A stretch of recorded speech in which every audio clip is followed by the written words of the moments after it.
And we are live. Hello, everybody. Good afternoon. I suppose maybe good morning. Welcome to the show. Welcome to the chaos, the drama, and big calls. Huge calls being made by Rassie Erasmus in this side. It's a big decision that has been made by Rassie Erasmus, and I'm very interested to see where we're all at with this and how we are feeling about this team, because I think that this is going to ruffle a few feathers, and I can understand the thinking around this. I can very much understand the thinking around this. This is a team that's been picked for the conditions. This is a team that's been picked because Rassie goes back to experience when the going gets tough, and in many ways that is often the right way to go to a certain degree.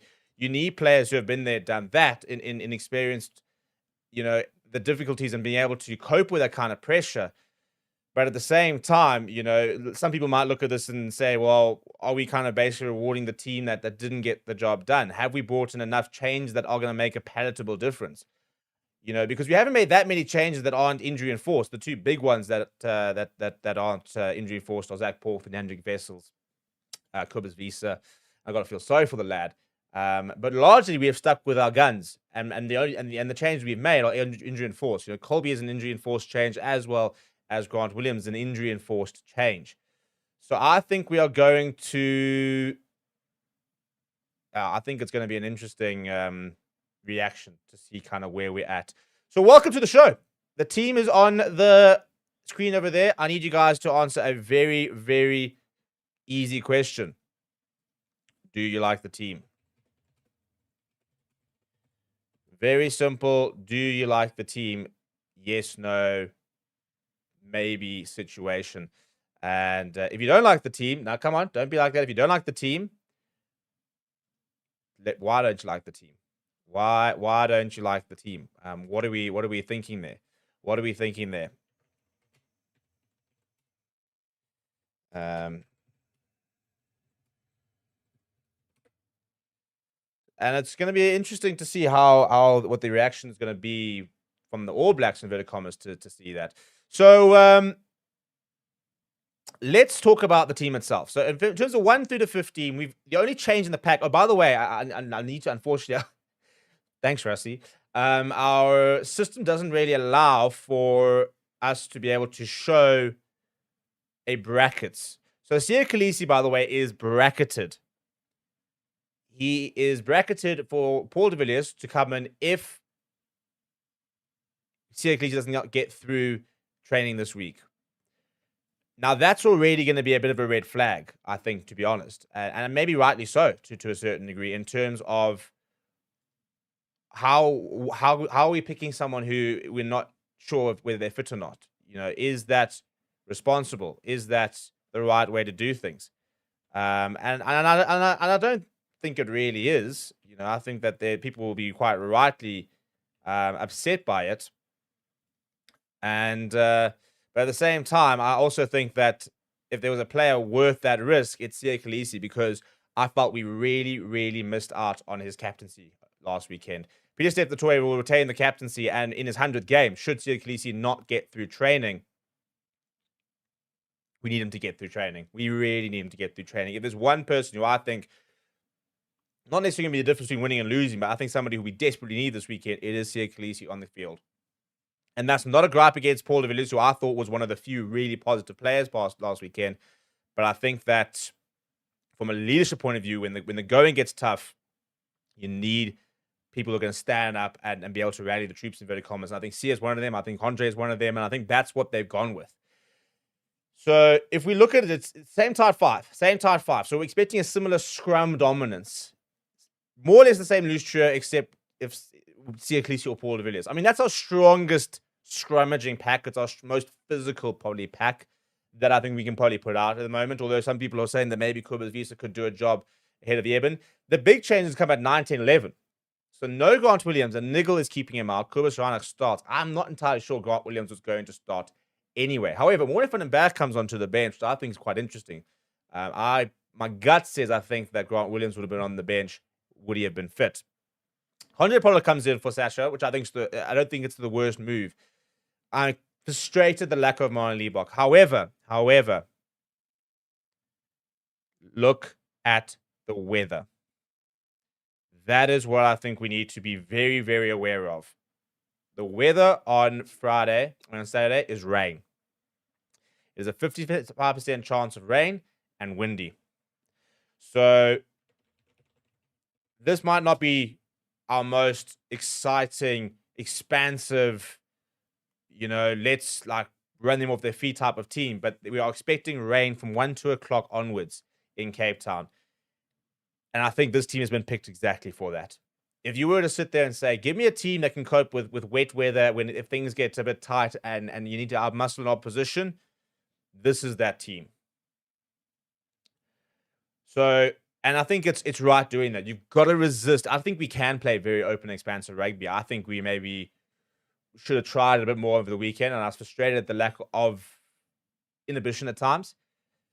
But you can't just go and say, well, we lost. We didn't play expansive rugby. Therefore, this weekend we need to try to play expansive rugby. This weekend, in many ways, is the kind of weather, conditions, and game that we wanted to have last weekend. And we've picked a team. So this team is very suited for the conditions.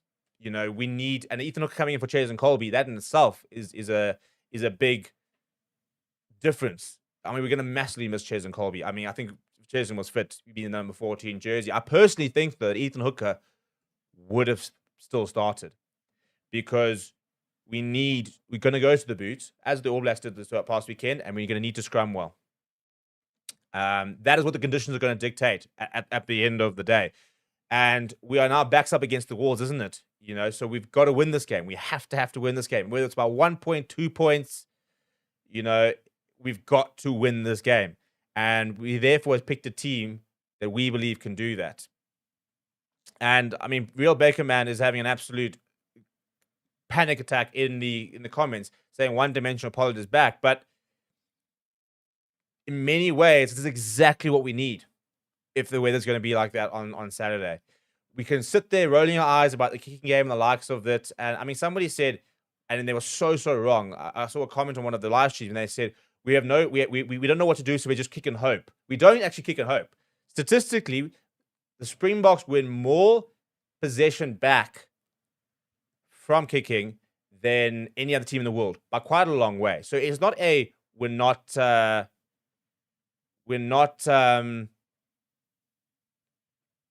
not going to just say, we don't know what to do. It is a very specific tactic that a lot of teams in the world do, by the way.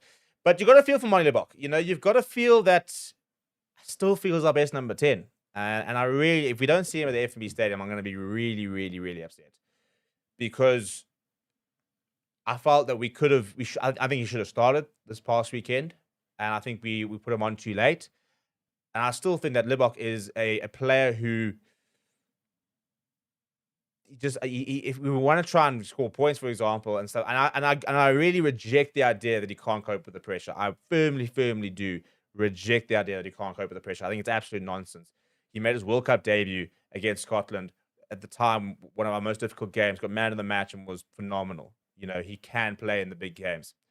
But at the same time, if we're going to go with Verticom as a 6-2 split, Sasha covers those positions. So if you go with a Libbok on Saturday, you've basically going to make sure that Pollard can cover 12 and you then don't actually have as much cover as Sasha, who covers 10, 12, 15. Manie covers one position. He's the fly half. Yes, he's played a bit of rugby at fullback, but I don't think he'll ever play at fullback for the Boks. So to a certain degree, I can kind of understand why they haven't gone with Manie, but I do feel that we are underutilizing him. If we go back and look at Wellington, he was huge in that game. But at the end of the day, right now, and I said it before, I couldn't give a rat's ass about the type of rugby we play on Saturday. I really don't care. I really do not care. Over the past weekend, we get frustrated because we didn't get the result. If we'd gotten the result, again, I actually also don't care. Even in terms of, we're building for the World Cup. No, we're not. Not now. Not now. We are in win the series mode. We are now in quarterfinal, semi-final, final mode as far as I'm concerned. These are 3 playoff games. It's not about building for the World Cup now. It's not about giving players a chance. It's not about how do we give game time and how do we try and play new brand of rugby. We need to get 3 wins in a row. That is the only thing that matters. It's just as I said, in many ways, this is the right team. I think is it going to excite me? Am I going to wake up on Saturday being, I can't wait to watch people run around and play phenomenally expansive rugby? No, but that's not the case. So coming out of the press conference, by the way, we've got some information.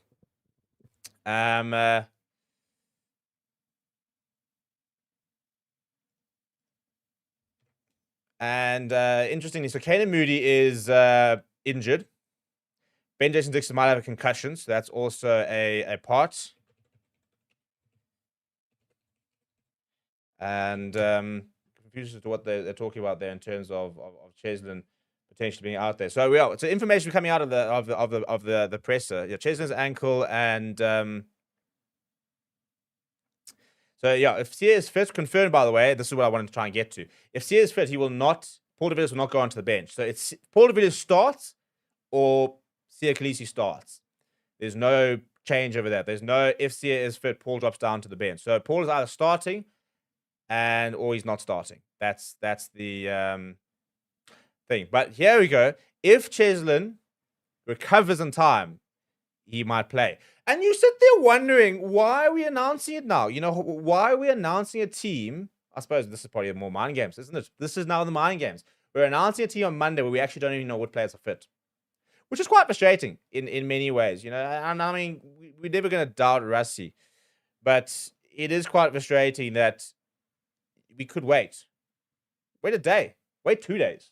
Announces on Wednesday, because this is the thing. So now what we are hearing is that Cheslin might come into the side if he's fit. Sia Khaleesi might drop out of the side if he's not fit. And you kind of get the feeling, okay, cool, but you guys, we can announce this on Wednesday or Thursday when we know exactly what the situation is. But I suppose you will prepare very differently from an All Blacks point of view for Sia Khaleesi than you will for Paul de Villiers. You will prepare very differently for Ethan Hooker versus Cheslin Colby.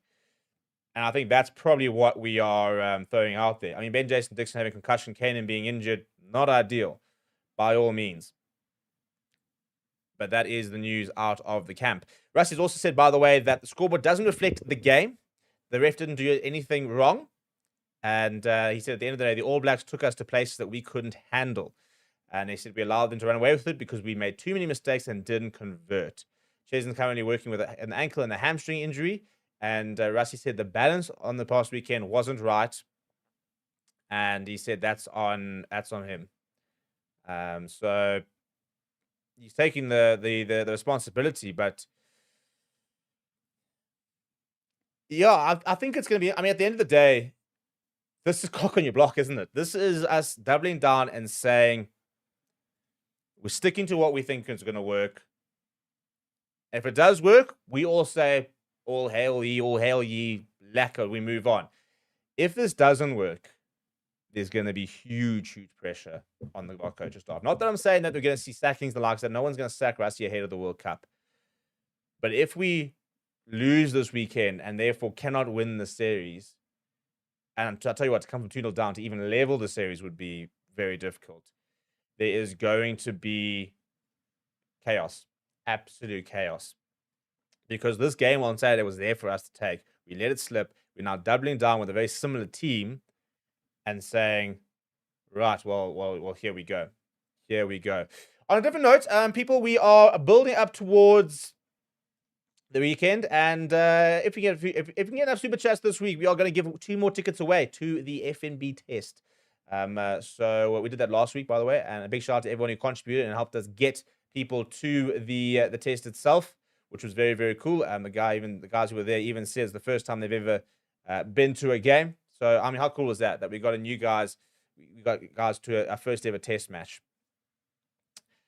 But it's, so yeah, if you'd like to send a super chat, also, more to the point, if you'd like to get involved in the members club, and a lot of people have been jumping on, we've got a brand new members hub where we do a whole bunch of things, which includes the giveaways that we're talking about. It includes giving like calendar invites, as well as documents. And we do like a match pack, we do a stat pack, And this afternoon, for example, there will actually be a pack on the Freedom Sports Members Hub, which will look at the experience, for example, the caps, the situations where the Boks have been in this kind of place where where they lost the first test against the British and Irish Lions, won that series. They lost last year at Eden Park, came back to win at Wellington.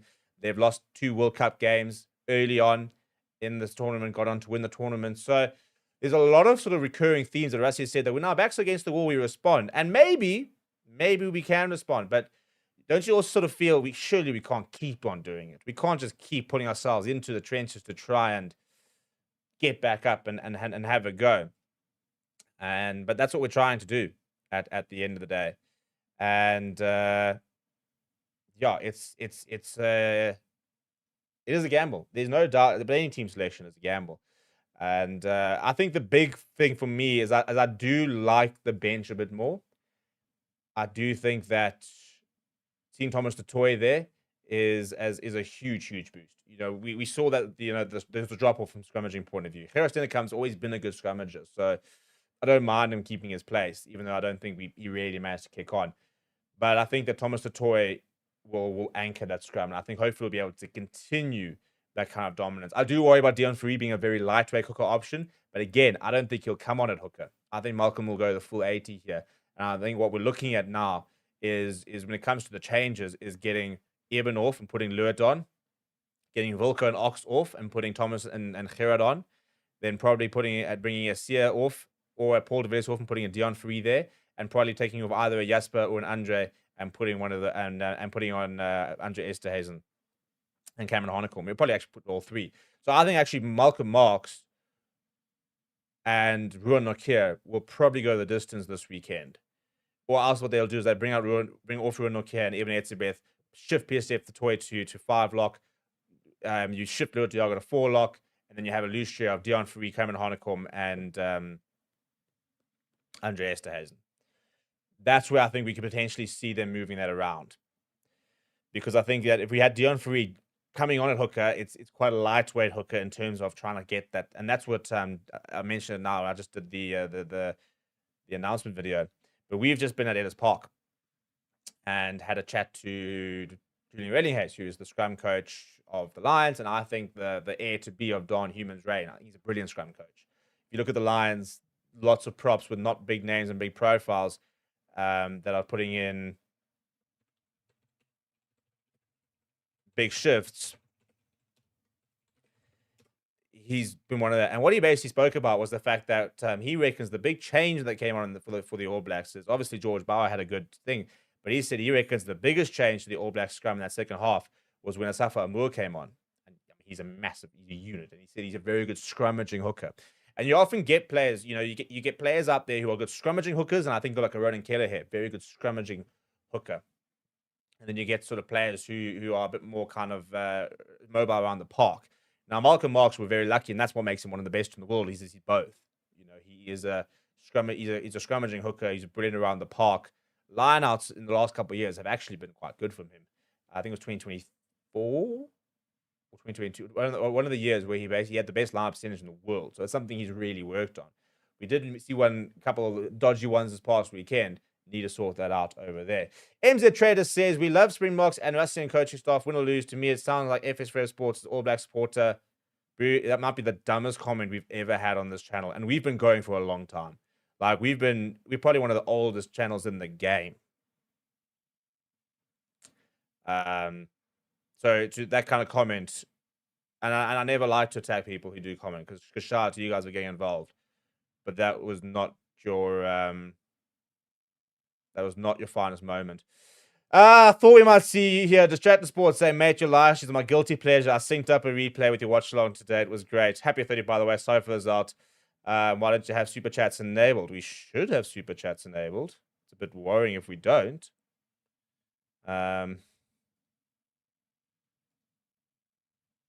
Yeah, I mean, theoretically, it should be enabled. So if it's not, then that's a bit worrying. Maybe that's why you guys you had a slow thing. But very, very strange. Anyway, some of the other comments. ELT3P Pro. Mate, you got to try and... Elite Pro. I'm with you now. It's almost like you have to spell it out there. Saying, I think Rassie didn't want to appear that he was dropping Sasha and maybe throwing him a bone. One of those, you have an opportunity to do something now. Yeah, but hey. It's a big call. I mean, I get for not trying to like slaughter people's confidence, but at the same time, we've got tests to win out here.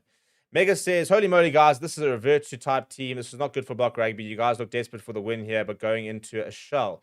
Well, we are two things. We are desperate for the win. 100%, we are desperate for the win. And why wouldn't you be? The All Blacks are also desperate for the win. Second of all, I also think that again, it is wet conditions. Play to those conditions. Rain is always the biggest leveler. The Sharks were in the game at halftime, and then they got decimated. But they were in the game at halftime because of the weather. Now, I don't think we're going to quite see that kind of torrential rain that that was at Kings Park, but we are expecting to see wet conditions. And as a result, if it gets to a boxing match, go back to what you do. At the end of the day, go back to what you do. And again, I don't give a rat's ass how we play on Saturday as long as we win. This is not the time to worry about aesthetics. This is the time to get the result. And sometimes if you have to go back to whatever it is and it gets the result, again, it's all about getting the result, isn't it? Because if we go back to basics and we win, 2 thumbs up, happy days. If we go back to basics and we lose, then we'll sit there saying, but it's not working. And now you're in a situation saying, well, we've tried, X, Y, Z, it's not working. Because at the same time, there's no guarantee that if we were to suddenly go and say, right, Marnie at 10, Damien at 12, let's put Quiet Horn at 50, and let's try and run them off their feet, and that doesn't, and it doesn't work, then we sit there going, well, so there's no guarantee that if we suddenly throw the baby out with the bathwater and try and go to a completely different game plan, that all of a sudden it's going to fix it. Now, what I think is going to suit the All Blacks is the fact that they've had a game in those conditions. And they did play well in the second half, but in fairness, even the players sort of were saying, they said it did dry out quite a lot. And the game was definitely a lot, the ball was a lot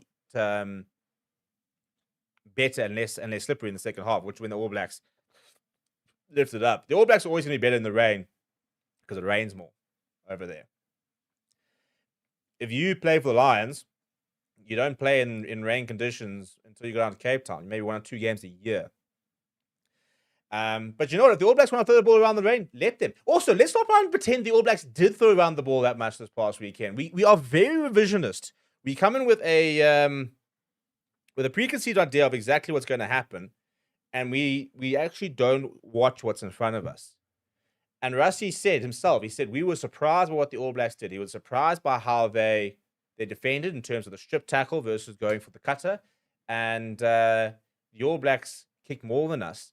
There were 1 or 2 occasions where they suddenly started to really have a go. And I'll tell you what, that counter-attack try, which Damien Willemse stopped, was one of the many great Damien Willemse highlights. But they also, at the end of the day, I said they beat us in our own game this past weekend. They fronted up in the second half.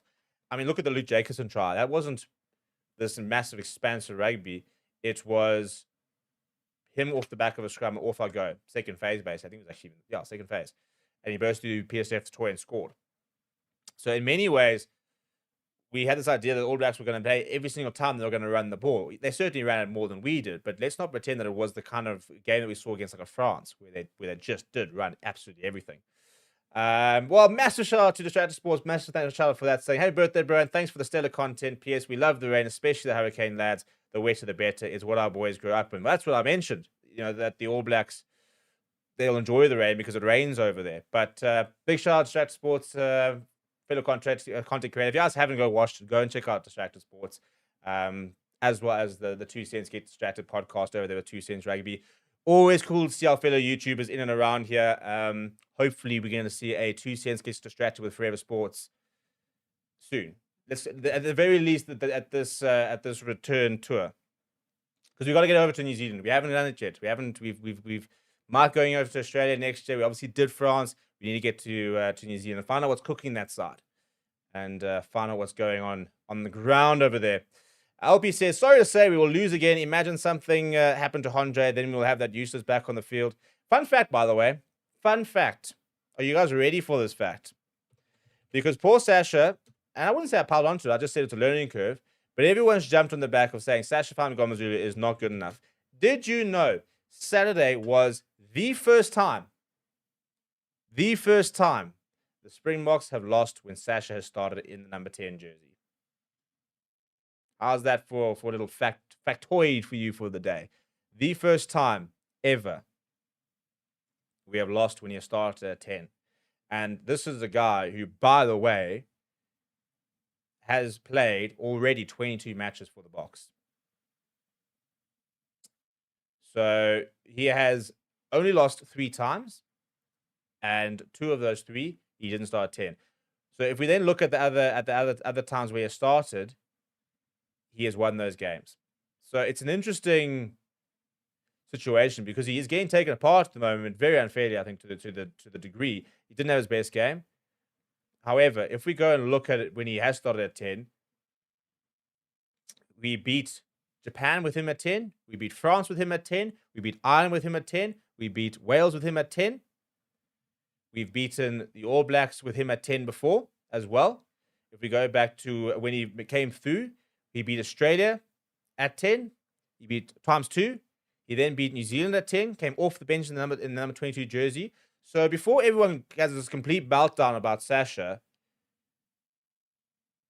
he has won every single game we've started at 10, except for Saturday. The first time we've ever lost. Last year, let's look at the times. Look at the record points he got against Argentina. So we can look at last week's Saturday, and this is what pisses me off about us rugby fans sometimes, is we get so caught up on recency bias. So we know that Saturday, Sasha didn't have the best game against Saturday, didn't have the best game against Argentina. Cool. We're all happy to say it. And he'll probably admit himself that he wasn't his best. The player that he has been for the Boks, is still there. That player is still, he hasn't gone anywhere. It's still in there. We've just got to find it. And I'm not adverse to him being on the bench this weekend because he covers 10 and 15. He might come on at 15. But we cannot forget everything he has done well simply after the first first bad game he's gotten at the end of the day. You know, I mean, this is a guy who has, let me not lie to you, he has got 181 test points in his first 22 games, including the record for the most individual points in a game by a South African player. He averages 8.2 points a game. This past weekend, not having the kicking duties would have been probably the first time ever he's played for the Boks and not actually had points to his name. So, is he in his absolute best form? Possibly not. But there's a player there. If Pieter-Steph du Toit has 2 bad games, would you drop him? No, you wouldn't, because you know the player that's there. So there's a certain amount of, yes, he's not in great form, but there's also a certain amount of, if he gets, I mean, guys, not even like us, ex-players and the likes last year were calling him the best player in the world at a stage. That's the kind of form he was in last year. And I suppose to a certain degree, we need that player. We need to see that player. And you know, this weekend, I really do hope he comes on and proves absolutely everybody right. Or wrong, rather. He's 24 years old. I do think he's going to be the best fly half we've ever. Maybe not even. I think he'll settle a fly half. I do. I think he will settle a fly half. But I think he's going to be one of the best players we've ever had. He's got Damian Willemse written all over him. Damian Willemse also took a bit of time to get going, to be honest. Damian Willemse is now closing in on 30. But there's a player there in Sasha that kind of prodigious talent.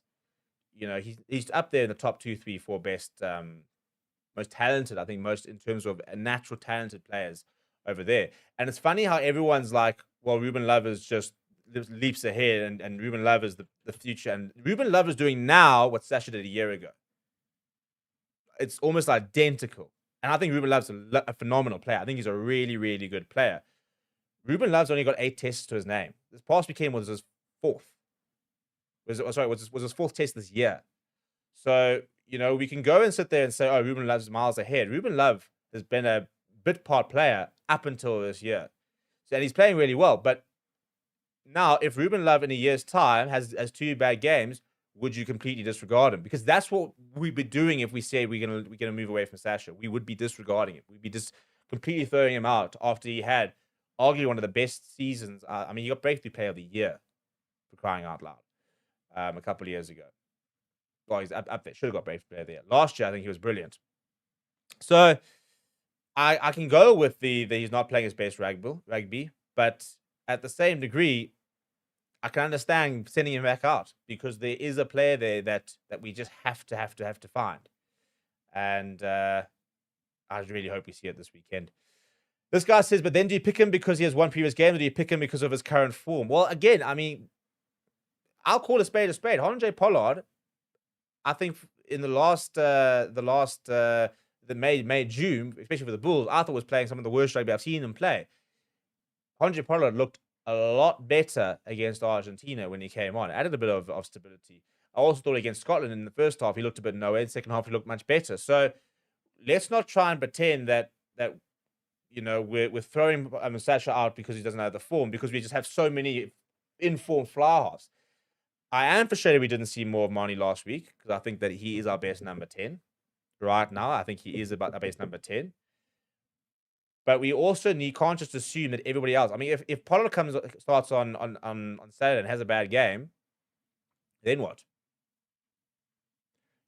Obviously then we go to Marnie, but then now are we going and starting Quan Horn at 10? So it's such a tricky balance. Similarly, we always complain about how old the Boks team is, and yet we've slaughtered quite a few of our youngsters who have come through. So there's a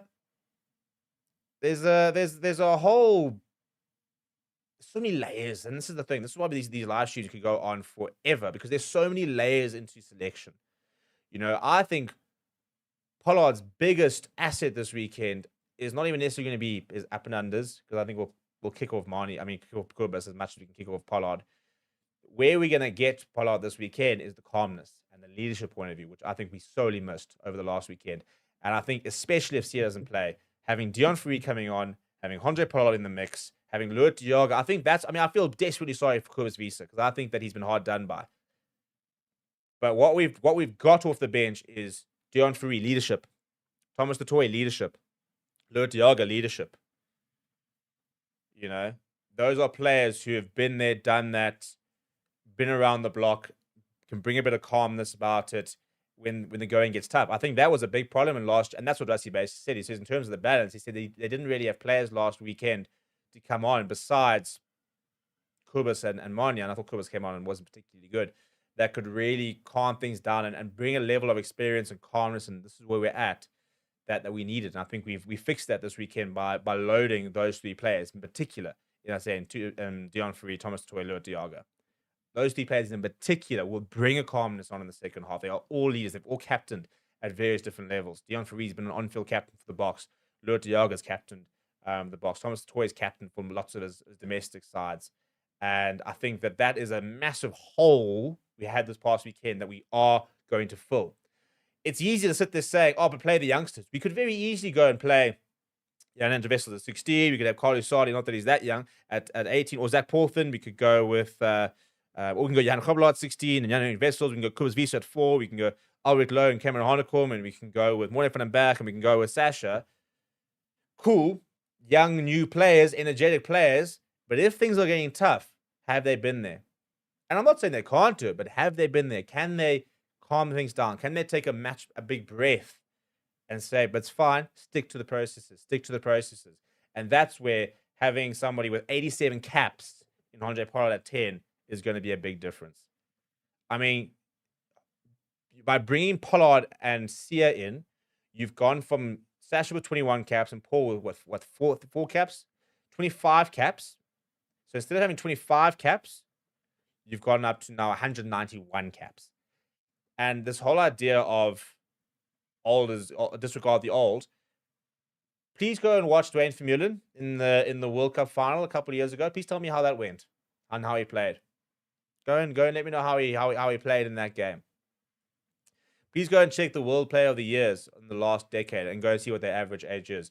Fun fact, the average age of a team that wins the World Cup, or a squad that wins the World Cup, and a matchday 23 that wins the World Cup, the average age in the last professional era, basically 35, 40 odd years is 29.6, I think. As the average age of players who win World Cups. And so when we sit there saying everyone's old and therefore we mustn't play, well, which players are you dropping because they're old? Are you dropping Cheslin Colby, who is not in his 20s? You know, is that the plan? Kubus Rank was our best scrum half last year, by the way, one of the oldest members of the squad. Peter Steph the toy, are we dropping him? Or is that now the exception? Because he's 34 years old. You know what I'm saying? Old, we've got to move away from this idea that as soon as players get to 30, that's it, that's done. Dion Fourie is arguably the most informed player in terms of the most heroic performance we've seen recently, and he's 40 years old, people, in a couple of weeks' time. And on that note, I'm going to have to finish up, because, by the way, if you want to go check it out, I actually have to finish up with you because I've got a TV interview coming up. So, yeah, smash like on the video, subscribe to the channel as well, just the time. I'm going to have to throw around over here. But smash like on the video, subscribe to the channel. We will be live again tomorrow at 10 to 11 for the FS Breakfast Club, which we had to move down there. So come and join us tomorrow on that. And let's continue the chat, people, over there. Please smash like on the video. Please do subscribe to the channel as well. Thank you very much for joining.